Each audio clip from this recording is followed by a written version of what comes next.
শহরের এক ব্যস্ত রাস্তার পাশে ভাঙা ফুটপাথের নিচে জন্মেছিল একটি ছোট কুকুরছানা।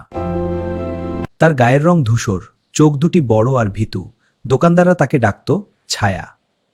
একদিন তার মা খাবার খুঁজতে গিয়ে আর ফিরে এলো না। সেই দিন থেকেই ছায়া একা। একদিন প্রচণ্ড ঝড়ে ছায়া আশ্রয় খুঁজতে দৌড়ে গেল একটি পুরনো বাজারে। এই বেচারা, কতদিন কিছু খাসনি বুঝি? সেই দিন থেকেই শুরু হলো তাদের বন্ধুত্ব। প্রতিদিন ছায়া দোকানের সামনে বসে থাকত আর বৃদ্ধ তাকে খাবার দিতেন। কি হলো? আর একটু হলেই বৃদ্ধ পড়ে যেতেন খোলা ম্যানহোলে। তুই না থাকলে আজ আমি বাঁচতাম না। আজ থেকে তুই শুধু ছায়া না, তুই আমার সাথী। একসময় যে কুকুরটা ছিল অসহায়, আজ সেই একজন মানুষের সবচেয়ে বিশ্বস্ত বন্ধু। দয়া করলে দয়া ফিরে আসে। গৌতমের গল্প ভালো লাগলে লাইক, কমেন্ট, শেয়ার দেবেন এবং পেজটি ফলো দেবেন।